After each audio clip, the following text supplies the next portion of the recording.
to The Social Academic. Today I'm joined by co-hosts of the Best Personal Academic Websites contest, Brittany Trin of the Beyond Your Science podcast, and Dr. Ian Lee of Owlstown. I'm excited about this contest because we were actually on hiatus last year. And so having this kind of renewed energy to share more personal academic websites, research lab websites with people to inspire them to create that space online, I'm excited to team up with you both again for that. Brittany, would you share just like a little introduction about who you are and your podcast? Yeah, thanks Jennifer for having me on the podcast and for us to collaborate together on the Best Personal Academic Website contest again. So my name is Brittany Tren, and I am currently a PhD candidate in chemistry at the University of Wisconsin-Madison, and I'm also the host of the Beyond Your Science podcast, which is a podcast about creativity and entrepreneurship in STEM. And so we just talk about all the different ways that we can use creativity in our graduate school and research, and how we can take that and beyond into our career. I love that. And Ian, you created Owlstown. Would you mind telling people a little bit about what Owlstown is and how it could help them? Sure. Thanks, Jennifer. So Owlstown is a website builder specifically designed for academics. It's used by thousands of PhD students, professors, researchers, and it's a way to make it easier for people to make an academic website, and also with Owlstown, you don't have to worry about coding, and you can just focus on how you want to share your content. I love that. Now, I feel like some people maybe don't know why we're doing this contest. And so I just wanted to share my own motivations for bringing us all together. I just feel like there's so many people that have created a space that maybe inspired me to create my own space online. And that work kind of really went unrecognized for so many years. There's not really a way to celebrate this space that academics can create for themselves online, at least not in a formal way, like the way you might receive a teaching award or a research honor. And so I really love that we're kind of creating this way to celebrate the hard work people have put into their websites. What about you guys? What do you like about the contest? For me, I love seeing the creativity across like the different platforms that people use. Like some people are very scrappy and they use like Google Sites, and then they make it like super creative. And then some people, it doesn't really matter the builder, but you can really see their personality shine through the website, through like the colors or like the storytelling and their text. And I think that's a really fun way to showcase not just like your academic work in the traditional sense, but also incorporating your personality in there too. Yeah, and for me, the thing that like about the contest is that it's it ends up with giving examples for great academic websites for people to follow. Because I think one thing that maybe one barrier that for people from starting an academic website is like, what should I put in it?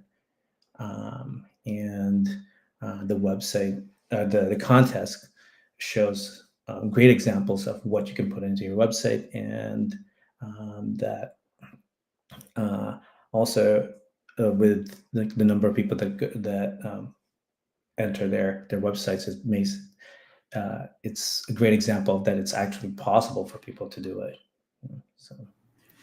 I was traveling over the summer.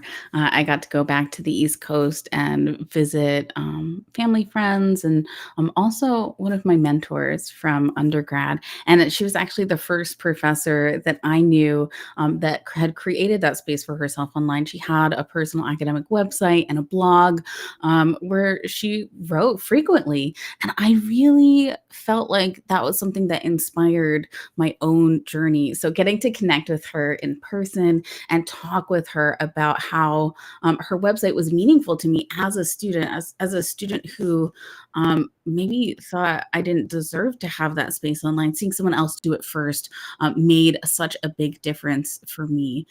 What inspired each of you to make your own website? Well, I think for me, um, I think it's well, at least I think a lot of people are online now, and I thought that it was a great way for me to share my the work that I do with more people.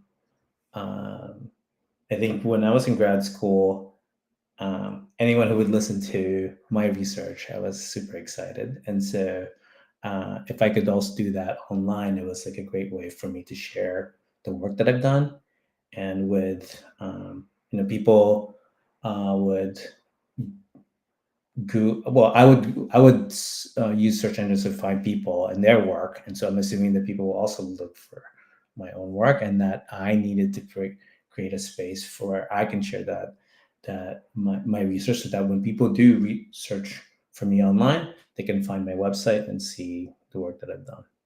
So,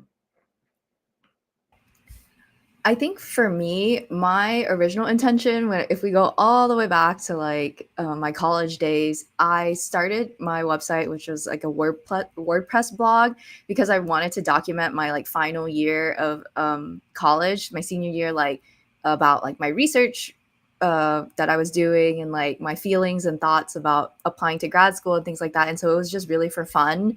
But over the years, I've of course have used it more for career development and things like that. And but I'm kind of going back to the idea of like really using your online space as a creative outlet, and that's why I really like encourage more people to do it, because then you can also showcase like all the other stuff that you do in addition to the science as well.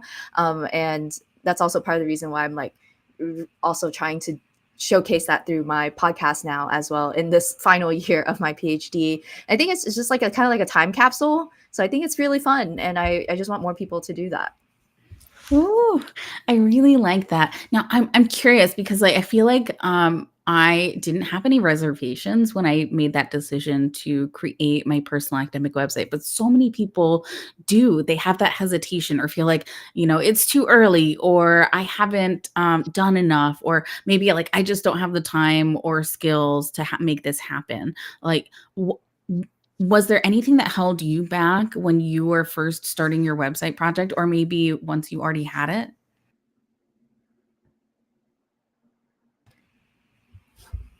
I think for me, when I made my website initially, I didn't have this fear because it was all on the creative side of things. But then once I started grad school, I did feel very shy about sharing my academic work. And actually, it's only like more recently that I've started to realize like, okay, even though I don't have a paper yet or whatever, I can still share like the science. I can still share like the service that I do in the scientific community, or like the awards I've won, or just like anything else that I've done, honestly. Um, and it's taken a while to get to this point, but I definitely understand and sympathize or empathize with all the grad students who feel like, oh, I don't really have anything. But I think that it's still really important to kind of just start now rather than waiting until like it's, when you have so many other things like looking for a job, trying to finish your dissertation and things like that, right? Like if you just want to do like a little fun creative project, like make your little website, and put your accomplishments and all your cool fun stuff on there that you want to share with the world. yeah, yeah. And for me, I think when I started grad school, probably did that. That's a long time ago when I started grad school. So uh, I probably did have that hesitation of like, well, I don't have enough content to share. So when I did make my website, it was probably just my face, my contact info, and maybe something a little about me, like first year grad student or something. But I think in retrospect, I think what I could have done at the beginning also was was probably like document my uh, that first year or second year, or and so forth, because I think there were a lot of things I experienced during those years, goods and bad ones of like doubt or excitement that I wish I had like a record of so that I can look back at it. And also like during those first few years, I'm learning new things about being a researcher and also the field that I was studying. I think I wished I had a record of that. And after like the first year, second year, I had prepared slides already for presentations. I prepared posters. All that info could have been shared also on my website, even though I didn't have a paper yet at that point. I could have shared all that process that I've been doing that whole time, because those processes were important to be getting to that first paper, that second paper, and so forth. So I wish I had documented that process better in retrospect. So. I appreciate you sharing that because I feel like there's people who are listening to this who are waiting, like they're waiting until something else happens, and you don't have to wait. But not only do you not have to wait, but moving forward can bring new opportunity, maybe bring aligned opportunities that will forward your career and help you reach your goals. And which kind of brings me to my next point, which is that there's many ways to create your website. And to be honest, I've just written these down. So I'm going to go through the list. I'm just going to read my list so we can chat a little bit more about what it's like to create your own website, because there's people who are listening to this that are like, I don't have a website, I want to enter the contest or maybe enter next year, but I just don't have a website now. So what are your options for making a personal academic website, a research lab website? The first is to do it yourself. There are website hosts for you like WordPress, Squarespace. Ian's created Owlstown, an academic website builder for you. So you can do it yourself to create your own website. You can do it with your university. Some universities already have a solution for personal academic websites or for research lab websites. While I don't always recommend that this is the best choice for everyone, doing it with your university through Open Scholar or through another platform that they use is definitely something that you should consider. Like if this space is something that's an option for you, why not use it? Number three, you can do it with a student or with a friend. I've met a lot of people who have created their website working in collaboration with someone that you already know. So if you know someone who has these skills, who's interested in a paid project like this, that is a good opportunity, at least to have a conversation. You can do it with a professional website designer. I design websites. Brittany has designed many websites, and I feel like there's so many people out there, even Dr. Lily Rosewater, who was on The Social Academic yesterday. There are people out here who help academics, researchers, PhD students, postdocs, independent scholars have a space for yourself online. You can do it with a team. There are agencies and groups of people who are here to help you with your website design. And agencies like Stellate Communications or Web Design have experience in helping academics like you. So there's many ways to create your own website. I don't want you to feel like one way is the right way for everyone. It may be that you actually try multiple ways in your career, and so I encourage you to create that space for yourself.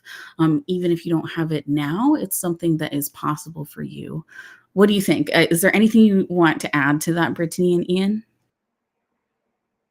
Yeah, I think that's a good overview of the different ways that you can build a website. I mean, there's more details in each of those, but yes, yeah, that's a really good overview. Yeah. Ian, Owlstown is a great solution for people who want a website. I mean, you could make their website today while you're listening to this. So would you tell people just a little bit about what it's like to make a website with Owlstown and have that kind of supportive environment where you're like, oh, here's the answer to these questions. And then you get a website. I love it. Oh yeah, so with Owlstown, the well, part of the inspiration for me to when I created was make it easier to create an academic website, and that sometimes setting up a website, setting up a server, uh, creating web pages with HTML, JavaScript, CSS can be difficult and time consuming. As a grad student or someone in academia, you're already busy with all your stuff. You don't want to maybe spend that much time. So the idea was, well, what if there's a website builder where with templates specifically for research content, for academic content, and that's what came about was Alstown. So you go to Alstown, you there's templates for what kinds of content you want to put into your website. And so instead of focusing on how your website looks like, or how to set up a server, or how to code in HTML or CSS, you can focus on what content you want to share on your website. And so there's templates for your publications, people that you collaborate with, courses that you've taught, blog posts, upload your CV, etc. And yeah, so you can start really quickly, and it's also a great way to just get started. If you're kind of have reservations on starting, like how it might be difficult, is maybe you could just go with Alstown to just get something started. And then if you at some point get the itch to actually code something, maybe go with another platform or try some other things. But if you want to just start quickly, you can create one just like in minutes. So. I love that. And for those of you who are watching, we all met up back in 2023 during an earlier Best Personal Academic Websites contest. And we had us set up your website live event. The replay is here on YouTube. So if you're interested in checking out like a tutorial of Alstown and hear more about our conversation where we answered some frequently asked questions about personal academic websites, be sure to check out that video. Now, one thing that I wanted to chat with you both about, because it came up during the awards last year, is that we had an award for best storytelling on a website, and I feel like storytelling is something that maybe scientists are doing for their papers, and people are considering in their teaching. Storytelling for yourself doesn't always come naturally for academics, and so I'm curious if you have any tips for using the different kind of ways that you can feature things on your website, or like materials that you can share, or even writing that help you tell your story. What do you think?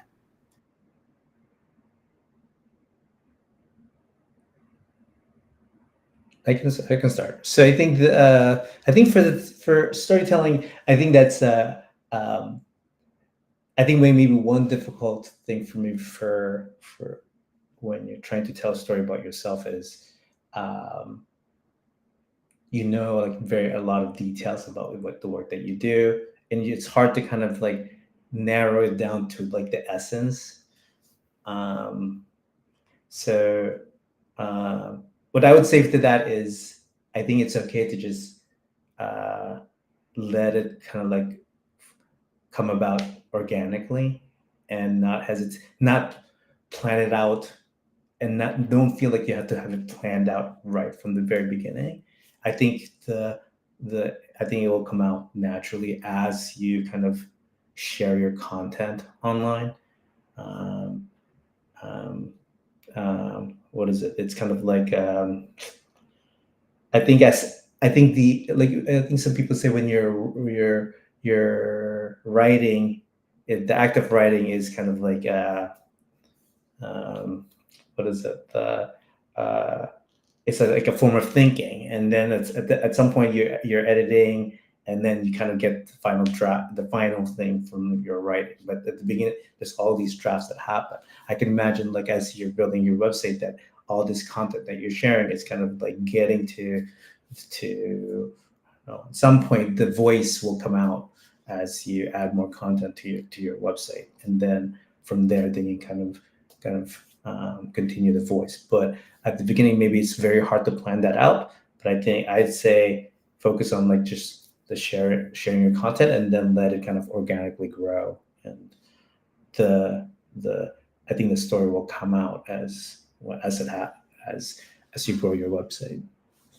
Ooh, I really appreciate that. Actually, writing as thinking was like the tagline of my MFA program in grad school. Yeah. And so I really value that idea for websites because, like, it is this kind of iteration, like, you are going to change in your life. And so your website should be able to change with you. And maybe your story isn't gonna be the same all the time. Like, it's okay if it changes, it's okay if it grows with what you decide to share about yourself. Brittany, what about you? Yeah, I agree with what Ian just said. And to build on that, I think the voice aspect, like literally like the tone and like the word choice that you use, can also be something that makes it more you, right? Like we don't have to always adopt this like stereotypical professional tone. Like for the website, you really can make it your own. And you can also incorporate the visuals into your website to do that as well. And you can choose your medium to do that, right? Like it doesn't always have to be words. It can be the photos. It can be like the layout and things. But of course, like to what Ian was saying, like you can't know that from the beginning, right? Like you have to start somewhere and then you kind of build on that as you see more examples or you do more things and then you just have more things to share. And so I mean, even for me right now, like I would say my own website, the storytelling aspect is something I probably want to like work on a little bit more, and that's what I've been thinking about as well. So yeah, it's just iterating, and eventually, as you grow more, like we were saying, you will get something that like feels more like you. You brought up kind of like visuals, and I'm curious about photos, visuals, and brand colors because I feel like there's a lot of academics who are like, I want a nice looking website, but I don't know anything about visual branding. Where do I start? Do you have tips and tricks that you're open to sharing? Brittany, why don't you go first, and then Ian, I have a more Alstown specific question for you. Yeah. So for me, my favorite trick is honestly, you just have to have like a few like really good clear headshots of yourself or like photos in action, like you at the bench or in the field or something like that that you can share. And then sometimes if you're like really at a loss for color palettes, like you could pull the color palette from that photo. So like if you look at my photos, I mean, I already naturally like blues and teals and light greens, and like my photo of me like in Norway just coincidentally was like perfect for that. So I pretty much just use that for everything now. But honestly, like just choose one or two colors for simplicity. Make sure they're accessible for the web. That's the only other thing. And then for fonts and things, like honestly, just choose a font that's readable. And I mean, if you want to like go more into the design aspects, like that's totally cool. There was like a time where I was like really obsessed with like font pairings and stuff, but like as time has gone on, I'm like, honestly, I just need something that is like easy to read across different devices. And I like don't care anymore. But so that brings me to my last point, which is like that's probably like the least of your worries. Like don't get too caught up in it. Like you just again need something to get started, and you can always easily change it later with like a click of a button or two. So it's not the most important thing. The most important thing is to take that first step, build a website and put your content out there and share it. Ian, I'm curious about how Owlstown helps people who maybe don't want to make all of those decisions themselves, but still want a good looking website. Yeah. So one of the design decisions I made with Alston was to basically limit the choices that you have. Basically, you have in terms of designs for Alston, you the three choices you have are the template, or but in Alston it's called a theme, and then the color, and you can pick one or two colors, and the font, and you can pretty much just choose. Well, there's a bunch of choices for fonts, but you can only choose one. So yes, it's a limitation, but the idea for that limitation is that you don't get lost in kind of making decisions for, because that's already a lot of decisions right there. Uh, uh, and also, as Brittany pointed out, you don't want too many fonts, you don't want too many colors, because then it just becomes too busy and it's not readable or not pleasant to look at. So the limitations are there to make it easy or easier to get to the beginning of your website, and then after that you can focus on the content that you're sharing. Because I think for me, I think the most interesting academics websites for me are the ones that are um, um, constantly updated with their content, and also the work itself is interesting. So it's not necessarily how the website looks like. It's like, okay, this person is doing really cool research, and I want to hear more about it, and I want to hear about it as it progresses, year after year. So Oh, I like that. One of the questions that I ask professors when we start working together on their website project, and I design in WordPress.com because I like that it has fewer decisions than general WordPress for a lot of professors. But it's honestly, it's still too many decisions for a lot of people, and that's why I do the setup for them. But when I'm thinking about choices, like how many choices do you want to make about how your website looks versus how many choices do you want to make about what you're actually sharing about yourself, like in your bio, in the photo that you choose, in the projects that you're open to creating space for. So I love that Alice is a great template for people to be like, okay, here's the things that I'm thinking of, and actually it creates the website for you, and makes that process really easy. Mm. I am curious because I love portfolio websites. I feel like that's probably um, what I'm interested in the most, and what I think that a lot of people maybe don't recognize their website actually is. It's kind of a portfolio for your research, your teaching, for the things that you actually are creating that space for. And so I'm curious, what are your opinions on what makes the best portfolio websites? Ian, why don't you start? yeah, it's a good one. So for me, I think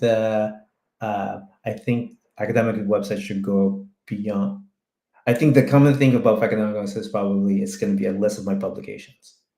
Okay, that's great. But I think academic websites should go beyond that, in the sense that when you're creating a paper, yes, you publish the paper, but you also go to conferences. Why do you go to conferences? You do presentations.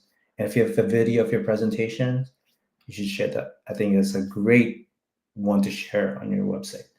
Um, if you have a poster for your paper, that's another great thing to share in your paper. But why do we do presentations and posters? Because it's a good summary of the paper, a good way to kind of get a sense of the paper, and maybe to entice people to read the paper. Right? And if you can share those things along with your papers on your academic website, it's a great way to kind of funnel people into your work. I guess so. If people are working on a portfolio website, definitely uh, not just have a list of publications, but also for each publication, maybe share um, posters, slides, or maybe even blog posts about each of those papers if they have them. I think those are great things to add to your portfolio website. So materials that help tell the larger story about who you're connecting with and who you're sharing this with, and that can actually invite more people back to your website. And Owlstown creates space for that for you. Brittany, what about you? What makes for the best portfolio websites? Yeah, I mean, I think for me there might be a theme here, which is that I think it's a great place to showcase like your personal projects as well. And I, of course, I agree with everything that Ian said regarding like the publications and the posters. And part of if you want to share more beyond like the science, right? Sharing your personal projects on your website, whether it's just like a page where you like highlight just like all the different things you do, or you have a separate page for each one. Like basically things you want to be recognized for, to be known for. So it also helps you like be a little bit more memorable, I think. Like it's like, oh, someone can associate you like with this research and you also do this thing. And so like for example, for me on my website, of course, it is the Beyond Your Science podcast. It's the writing that I will show on my website. I have like submitted things, but I haven't put it on the website yet. And then also like the musical performances that I am a part of or have done, just to kind of like share that more widely. Also, it makes it easy for me to share it with like family and stuff. I just send them a link to my website, and so they can kind of see all that. So yeah, I think it's a place for you to share anything that you are proud of, in a like an easier in one easy click. I love that. When I think about that question, what makes the best portfolio websites for academics, for researchers?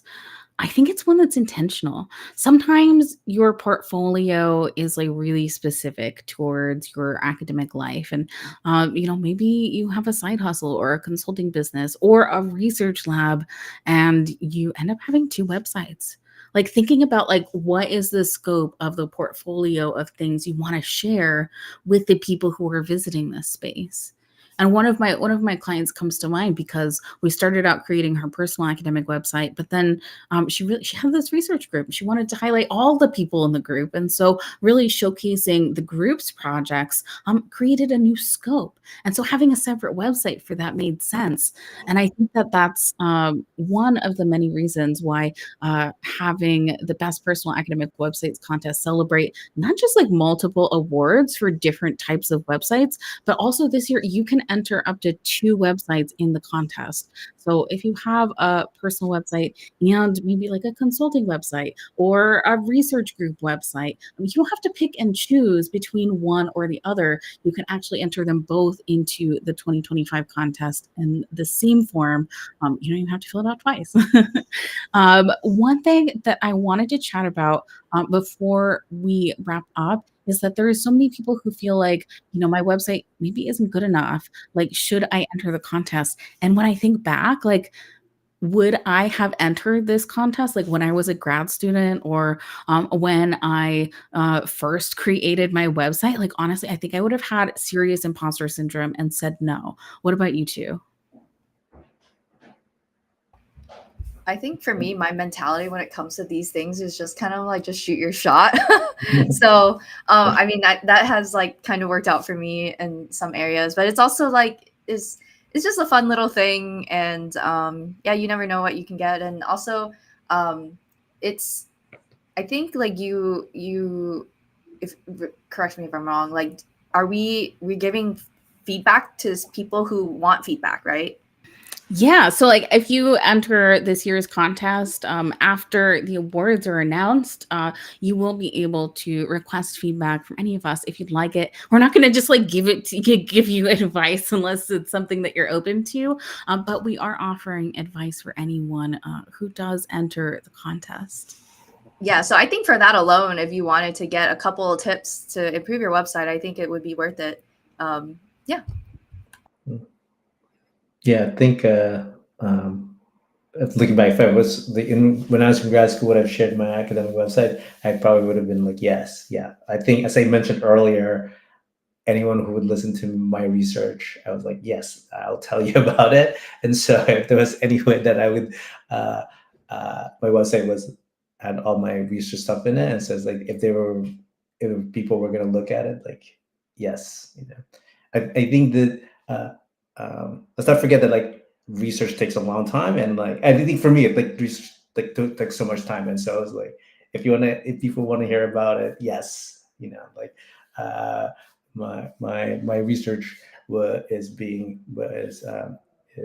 reaching other people, and my website was an opportunity to do that, and so this is a way for me to be able to share with other people. Yes, so I think I would have entered it when I was in grad school. So I love that. And if you're listening, I hope that inspires you to take a chance and enter the Best Personal Academic Websites contest. This contest is for faculty, researchers, scientists, postdocs, independent scholars. If you consider yourself an academic, even if you've recently left this space, if you would like to celebrate the energy you put into creating your website, we would love to celebrate you. Entering the contest also helps other people because you have that opportunity to become part of the academic web gallery on Owlstown, inspiring people around the world to create their own personal academic website. I hope you'll enter this year's contest. And Brittany and Ian, thank you so much for joining me for this conversation. Is there anything you'd like to add before we wrap up? Look forward to I'm seeing. looking forward to all the entries. Yeah, I was gonna say the same thing. Yeah. Yay! Thank you so much for watching this video. Please give it a thumbs up and share it with a friend. This contest is something that people probably haven't heard about. So if you know someone who has a website that you admire or you have a website yourself, we would love to see your entry. Thank you so much for joining me.